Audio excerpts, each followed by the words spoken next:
देश भर में सीए लागू हो गया है। अब देखिए, सीए लागू होने के बाद कई लोग इसका विरोध कर रहे हैं। ममता बनर्जी बोल रही हैं क्या, जान दे दूंगी लेकिन बंगाल में इसे लागू होने नहीं दूंगी। सीए है क्या, चलिए जानते हैं। सीए वो कानून है जिसमें मुसलमानों का कोई जिक्र नहीं है। सीए वो कानून है जिसमें मुसलमानों से कोई लेना देना नहीं है। सीए वो है जिसमें पाकिस्तान, बांग्लादेश और अफगानिस्तान में रहने वाले हिंदू, सिख, ईसाई, जैन, बुद्ध और पारसी अगर हमारे भारत में आएंगे तो हमारी भारत सरकार उन्हें भारत की नागरिकता देगी।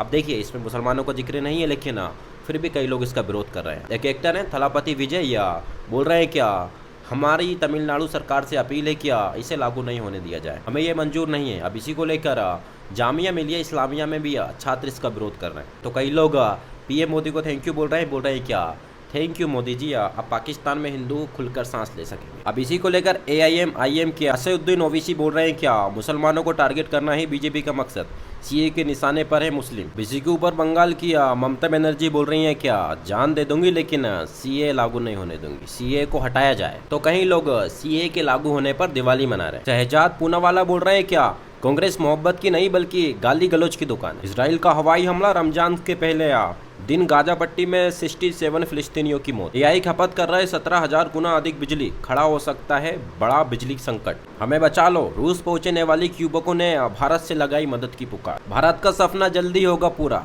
15 ट्रिलियन डॉलर की होगी अर्थव्यवस्था। शून्य और शून्य को जोड़ने पर भी शून्य ही रहता है। आप कांग्रेस गठबंधन पर अमित शाह। ज्ञानवापी के बाद अब MP के भोजशाला का होगा ASI सर्वे, हाईकोर्ट ने दी इजाजत। नजर आया चांद, रमजान का पाक महीना शुरू, PM ने दी मुबारकबाद। वोट बैंक के लिए बीजेपी कर रही गंदी राजनीति, सीए लागू होने पर CM केजरीवाल। सीए लागू होने पर जयराम का तंज, जानबूझकर लोकसभा चुनाव का समय चुना। असदुद्दीन ओवैसी AIM के प्रमुख बोल रहे हैं क्या, आप क्रोनोलॉजी समझिए, पहले चुनाव का मौसम आएगा फिर सीए के नियम आएंगे। सीए विभाजनकारी है और गोडसे की सोच पर आधारित है, जो मुसलमानों को दोयम दर्जे का नागरिक बनाना चाहता है। सीए का उद्देश्य केवल मुसलमानों को लक्षित करना। रमजान से पहले पाकिस्तान में आसमान छू रही महंगाई, प्याज के दाम 300 पार। कुछ भी कर लो लेकिन मोदी फिर से PM नहीं बनेंगे। बीजेपी को राम मंदिर का कोई फायदा नहीं हो रहा है। राम मंदिर करके देख लिया लेकिन राम लहर नहीं आई। यहाँ सीए लहर ला रहे हैं, यहाँ लोग कुछ भी कर रहे हैं लेकिन मोदी फिर से PM नहीं बनेंगे। संजय राउत शिवसेना UVT सांसद।